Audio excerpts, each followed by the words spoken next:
guys, so today I'm going to do a quick video for you all about backdrops and how to do it cost effectively, because we are out here trying to create content, but we don't need content trying to create us. You know what I'm saying? No, don't make sense. Okay, let's do that again. Girl, chill. Hey guys, so today I'm going to do a video all about backdrops and how to save money. Okay, and how to, you know, create content that you really want to create without breaking the bank, because we all know where there's a lot of beginners on here on YouTube and photography and videography or whatever, and we want to do great things, but we don't have big pockets, or if we do, we're not trying to spend it because we're trying to figure out if this is a thing we really want to invest in or not. So I'm going to show you some of the things that I use to help make my videos and take my photography photos and my photo shoots. So stay tuned, and I hope you enjoy and you learn, and comment down below what stuff that you use to make your video and your content. All right, let's get to the video.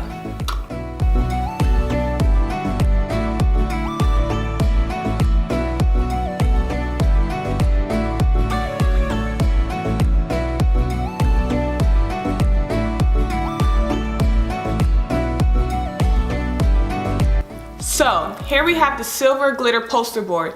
This is going to be great for my YouTubers and photographers who are doing close-up shots, product photography, makeup looks, anything that kind of focuses the head and maybe 2 or 3 inches outside of the head.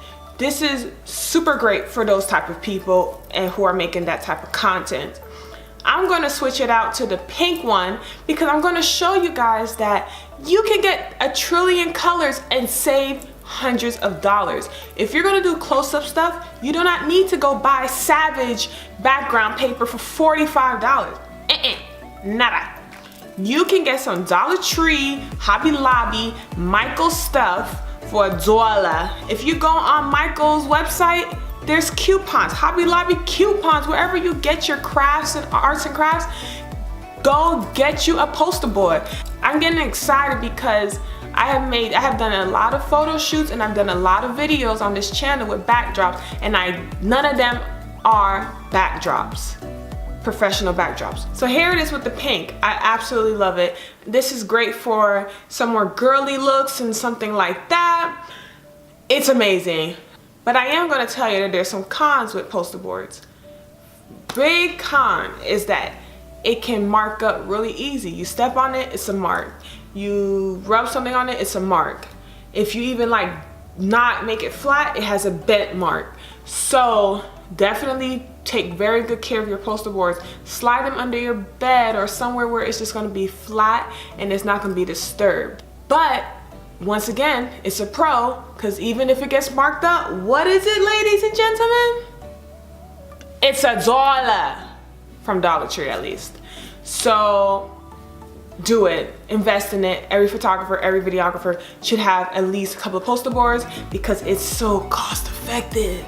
And now I'm going to switch to what I usually use, which is cloth and fabrics. Here it is with the white sheet. All I did was go to Walmart and purchase 3 yards or 2 yards? 3 or 2 yards of fabric, and that's it. It's some bad sheets, bro. So definitely get some fabric. This is good for wider angles, so you can do more with your body. White is always a good clean look. You can switch it up with purples and grays and whatever color you have. You can go to your local fabric store and just cut up some yardage and put it up here. We are overthinking how to go about this YouTube space, this photography space. It's not that deep. You just do what you can with what you got. And this is what I got. And this is what I use for photo shoots and everything. Oh, by the way, when you see me putting this stuff up and you see that white thing that's already up there, that's so you can't see through any of my fabrics. So actually I should put a disclaimer up there. The reason why this looks so clean is because I have another white fabric behind it, and it came with my backdrop holder. It's like the muslin fabric that you can use. I hate that material. It has little holes in it and you can see it in video. Here we have the red backdrop, and I'm further away, so now it's creating depth of field. It's very crazy how you getting further away from a fabric can really change the look and feel of the content that you're trying to create. So I'm like 2 arm lengths away from the backdrop. Before I was like literally a half an arm away. So definitely play around with all the tablecloths and all the fabrics that you own, and as long as it fits in your frame, it fits on your camera lens, you have content. I'm going to use something that is a little bit different. I'm going to use gift wrapping paper that I got from the Dollar Tree. Crazy, I know, but it works. So here it is. This is a gift wrapping paper. It's a very shiny, more metallic gift wrapping paper that I got from Dollar Tree. It has like glitter specks in it. I'll definitely show you some close-ups right here. But yeah, it's so good, and it kind of creates texture and some type of like story back there. So definitely this is another one I say use for close-ups, because the gift wrapping paper that I bought from Dollar Tree is like very short. It's like 1 yard. So maybe if you get it from like a Walmart or something, it'll be longer, more yardage. You can do more with it. Thanks for watching, and I hope that you learned one thing from watching this entire video. Use what you have, and if you don't have it, spend $1. Heard. I'm just joking, but definitely use your resources.